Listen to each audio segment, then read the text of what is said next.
I must admit that I too, among hundreds of millions of educated people, was under the impression that the African slave trade was the sole responsibility of the Christian Europeans, the white race. That is, until I started exploring the subject in greater depth, and especially after reading an incredibly enlightening book called The Legacy of Arab Islam in Africa by John Alambila Azuma.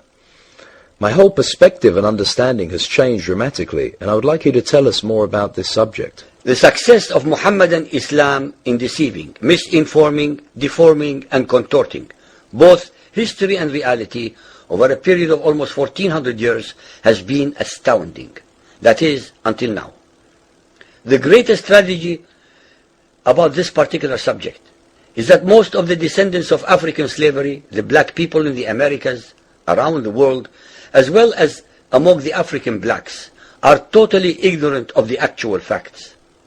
Before we lose the concentration of our listeners, I would like to make the following statement and then prove it.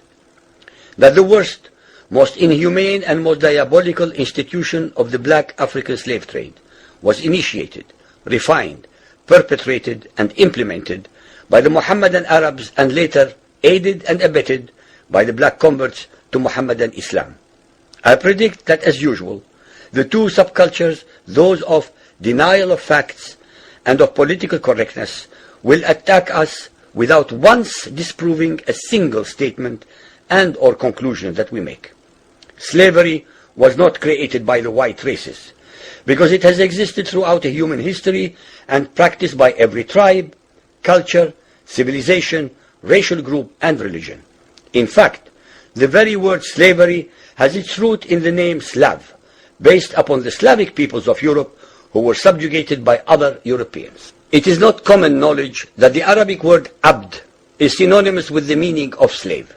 For example, Abdullah means literally the slave of Allah, and that in the language of the Arabs, all black peoples are called abid, plural, for slaves.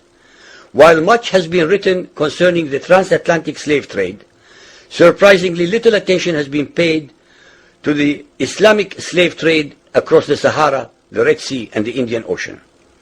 While the European involvement in the African transatlantic slave trade to the Americas lasted for just over 3 centuries, the Arab involvement in the African slave trade has lasted 14 centuries, and in some parts of the Mohammedan world is still continuing to this day.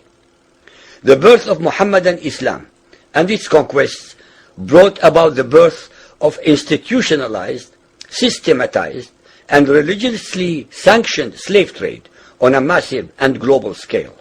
In fact, the Quran allows the taking of slaves as booty or reward for wars of aggression against any and all unbelievers, most of the human population. This has led to an enormous number of so-called holy wars, jihad in Arabic. There was and is absolutely nothing holy about these wars, which are primarily to plunder, slaughter, rape, subjugate, and rob other human beings of their wealth, produce, freedom, and dignity. Mohammedan Muslim states and tribes attacked other non-Muslim groups to achieve these objectives. Although Islamic jurisprudence laid down regulations for the treatment of slaves, however, incredible and heinous abuses have occurred throughout the history of Mohammedan Islam. By the Middle Ages, the Arabic word abd was in general used to denote a black slave, while the word mamluk referred to a white slave. Ibn Khaldun, 1332 to 1406, the preeminent Islamic medieval historian and social thinker, wrote, "The Negro nations are, as a rule, submissive to slavery, because they have attributes that are quite similar to dumb animals." It should also be noted that black slaves were castrated based on the assumption that the blacks had an ungovernable sexual appetite. When the Fatimid Caliphate came to power in Egypt, they slaughtered all the tens of thousands of black military slaves and raised an entirely new slave army. Some of these slaves were conscripted into the army at age 10. From Persia to Egypt to Morocco, slave armies from 30,000 to up to 250,000 became commonplace. The Islamic slave trade took place across the Sahara Desert, from the coast of the Red Sea, and from East Africa across the Indian Ocean. The trans-Sahara trade was conducted along 6 major slave routes. Just in the 19th century, for which we have more accurate records, 1.2 million slaves were brought across the Sahara into the Middle East, as well as a further 450,000 down the Red Sea and 442,000 from the East African coastal ports. That is a total of 2 million black slaves just in the 1800s. At least 8 million more were calculated to have died before reaching the Muslim slave markets. A comparison of the Islamic slave trade to the American slave trade reveals some extremely interesting contrasts. While 2 out of every 3 slaves shipped across the Atlantic were men, the proportions were reversed in the Islamic slave trade. 2 women for every man were enslaved by the Muslims. While the mortality rate of slaves being transported across the Atlantic was as high as 10%, the percentage of slaves dying in transit in the Trans-Sahara and East African slave market was a staggering 80 to 90%. While almost all the slaves shipped across the Atlantic were for agricultural work, most of the slaves destined for the Muslim Middle East were for sexual exploitation as concubines, in harems, and for military service. While many children were born to the slaves in the Americas, the millions of their descendants are citizens in Brazil and the United States today.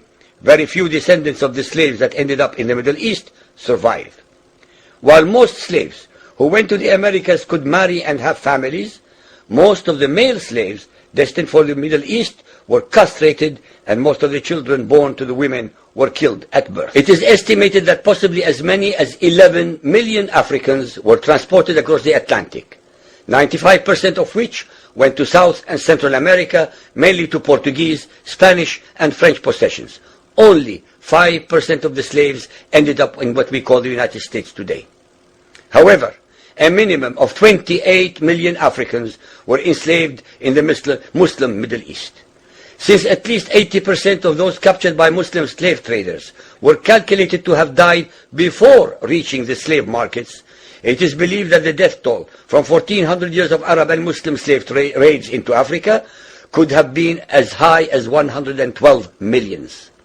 When added to the number of those sold in the slave markets, the total number of African victims of the trans-Saharan and East African slave trade could be significantly higher than 140 million people. What is obscene about this whole subject is the Muhammadan, Muslim, and Arab culture of denial regarding their complicity in the African slave trade, as well as the ignorance of black Muslims about the reality of their past and present conditions. The statistics and reports above are based upon the logbooks kept at the African slave ports, ship logs, travelers' reports, eyewitness accounts, etc. Ladies and gentlemen, the facts and reality of Muhammadan Islam's complicity in the slave trade and their inhuman depravity are infinitely more devastating, more staggering, and more incomprehensible than all the nightmare fictions in the